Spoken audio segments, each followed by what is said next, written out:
Ladies and gentlemen, according to Marjorie Taylor Greene, she was confronted, in her words, attacked at a restaurant by a woman and her adult son. Okay, quote, they had no respect for the restaurant or the staff or the other people dining or people like me who simply have different political views.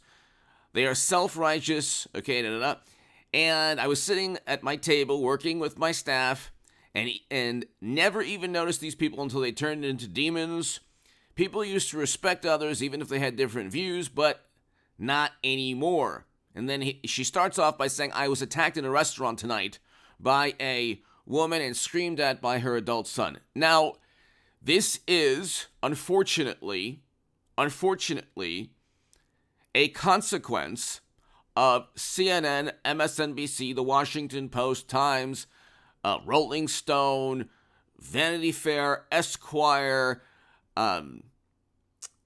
BuzzFeed, Daily Beast, Jimmy Kimmel, Seth Meyers, Stephen Colbert, all of Hollywood, Twitter, up until Elon Musk purchased it. Politics has been infused with American life. It has become a religion for those who have jettisoned religion.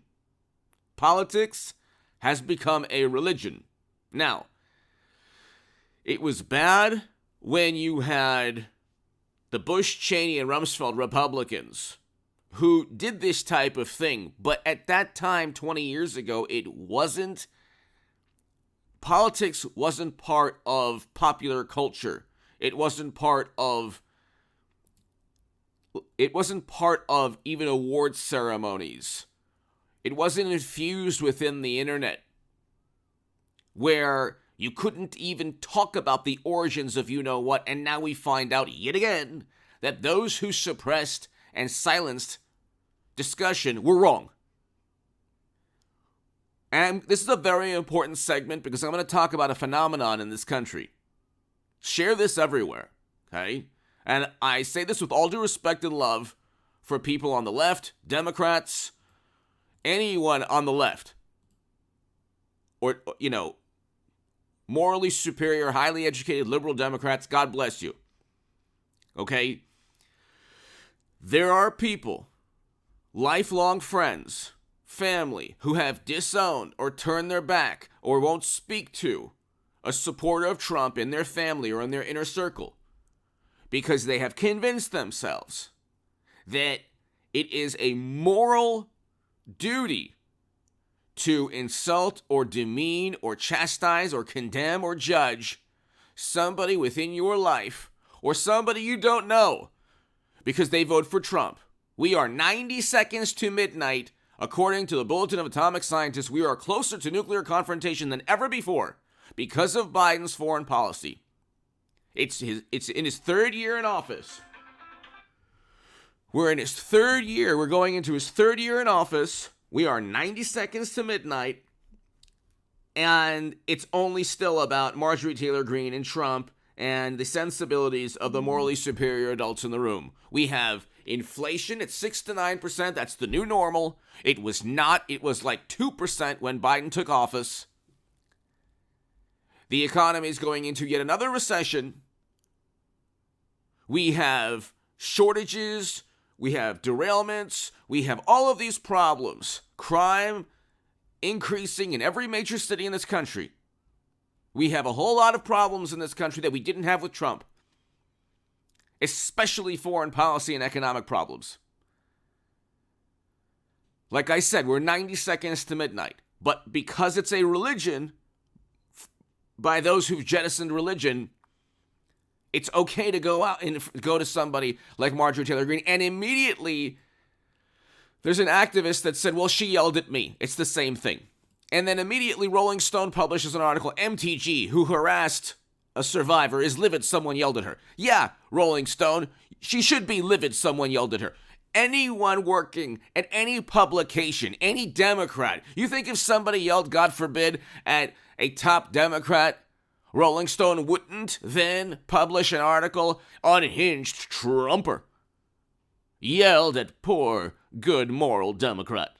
You shouldn't be yelling at people because You have Hunter Biden, you have his laptop, you have emails showing clear violations of the law that we couldn't read because the New York Post was silenced and suppressed. The prevailing mentality has been wrong so many times it's difficult to count. And you have all of media trying desperately to hide the crimes, the sins, the corruption of the Democratic Party at the expense of truth. And if Twitter had to silence the New York Post, so be it. If you had to be canceled or marginalized because you told the truth about a variety of topics, so be it. Nobody listens to half the country does not accept the Democratic Party mainstream viewpoint on a lot of things, whether it's suspicion or whether people can actually form a rebuttal. Okay? There are endless rebuttals to the fact checks because the fact check organizations oftentimes take one part of a story, check the fact, and ignore the entire context of what an ongoing discussion entails. Hit subscribe to this channel, ladies and gentlemen. Share this everywhere because there's a great deal of philosophy and this is a phenomenon I'm trying to describe. Okay? This is a paradigm that has been fabricated, coerced.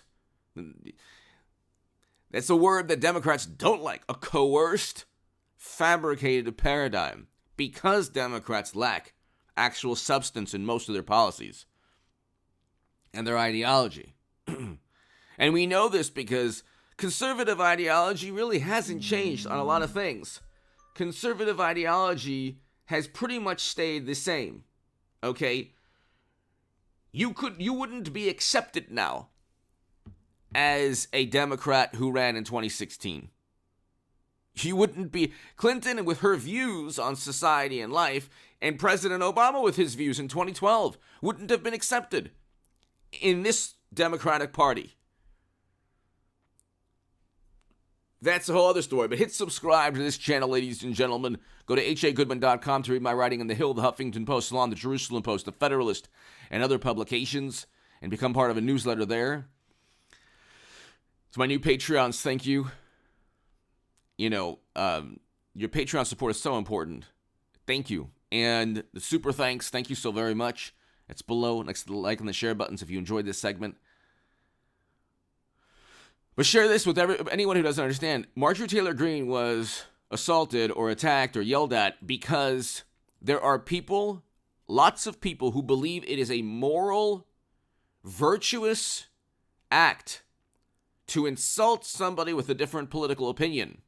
Not because your opinion is right.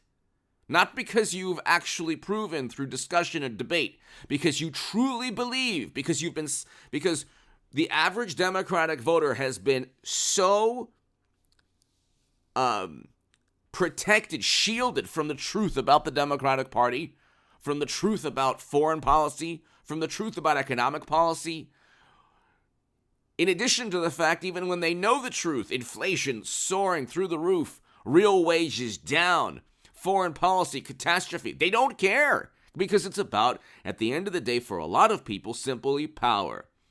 There will never be a moment where an Atlantic or Washington Post or Times or producer Jimmy Kimmel will say, God, maybe we should have kept Trump. It will never happen. We could be 90 seconds to midnight now, like with the Bulletin of Atomic Scientists, because of Biden's foreign policy. We could be talking about nuclear confrontation, possible, God forbid, annihilation. Inflation could be through the roof, getting back to 7-8%. It's at 6. It went up. It's over 6% going up, not down, with interest rates going up. These spy balloons all over. Never happened with Trump, but then they say, well, Intel said it happened. And it's completely illogical.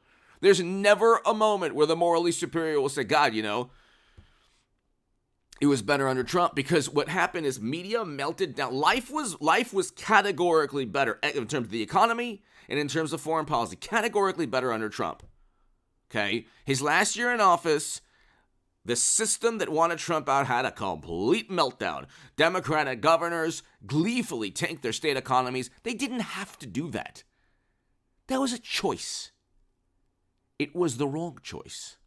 And it was a politically motivated choice by many people. And nothing to do with benefiting humanity. It had everything to do with kicking Trump out of office. And just simply saying that, well, the consensus was this, the consensus is routinely wrong on so many things. Okay, a fabricated consensus where any dissent is marginalized and censored is not a consensus. And you see that all the time. Democrats point to, well, it's a consensus. Yeah, it's fabricated. If you dare disagree, your life is over. You can't feed your family. You're done. So you better have a lot of money in the bank. And that's one of the other points that I'm going to address. Democrats can't defeat a lot of opposing viewpoints, I should say, a great many opposing viewpoints from Trump through reason and logic. Because they lose the argument, okay? They lose the argument. That's why they would lose the argument with Hunter and Joe. It's obvious graft, potential bribery. It's obvious. They'd lose that argument because if they were forced to read the New York Post reporting and the actual emails that there are specific emails that point to felonies. If they were forced to read the actual truth, they would have to concede, yeah, this is pretty bad. So they're shielded, the country is shielded, and then you get people who are completely unhinged going after Marjorie Taylor Greene, thinking that their side is not only morally superior and so much better because they don't know of criminal activity that's worse than Trump, or even if you want to say on par, or even if you want to say, well, it doesn't matter, Trump is worse, they're shielded from any knowledge of these sins. They think then it's a just act to condemn and judge, which gets to the last point I'm going to make. I can talk about this forever. There is a sinister, diabolical, sad, pathetic element to all of this. Because for the first time ever, you have the average, and this is really, really important. We all know these types of people. There's the type of morally superior liberal Democrat who never really read the Times or the Washington Post, really, before 2016. Suddenly, in 2016, when Trump was devouring democracy, wreaking havoc with his record low poverty. We had record low poverty under Trump in 2019. We had record low poverty. It is objectively worse with Biden. Objectively worse. In almost every way aside from media not melting down. But you had people who didn't care about politics before 2016. Suddenly they're reading all these publications saying the same thing. Then they feel educated. They feel morally superior. Highly educated. And they say, well, reality must be that Trump is bad and Democrats are good. When the reality is they lied about everything against Trump. Just because you don't like Trump's personality doesn't mean you have to live in an alternate reality where he's devouring democracy and it's the good Democrats preventing him. It's objectively worse under Biden's administration in terms of the economy and in terms of foreign policy. Objectively worse. Real wages are down. Real wages were up under Trump. We had record low poverty. Poverty has increased under Biden. We weren't talking about 90 seconds to midnight with Trump. There was no invasion with Trump. There's an invasion with Biden. So, at the end of the day, you're shielded from reality. And if you're shielded from reality and you lack the ability to truly defend your argument and you've jettisoned religion, and so your God is CNN. Your God is James Clapper, John Brennan, the intelligence agency. Your God is Jimmy Kimmel and social acceptance. Well, then you'll turn. Then your religion will be one of condemnation and judgment. You will worship acceptance, and that is a miserable life to lead. But then again, ignorance is bliss. Give me your thoughts below. Hit subscribe to this channel right now. And hey, listen, you might not like Marjorie Taylor Greene is the AOC of the Republican Party. So if you don't like Marjorie Taylor Greene, Democrats have the equivalent. And I'm not even disrespecting either one by saying that. Because there's a lot of good things about Marjorie Taylor Greene. But bad things about both. But God bless Marjorie Taylor Greene. And if you are a wonderful, morally superior liberal Democrat, condemnation and judgment are not virtuous deeds. Give me your thoughts below. Hit subscribe to this channel right now.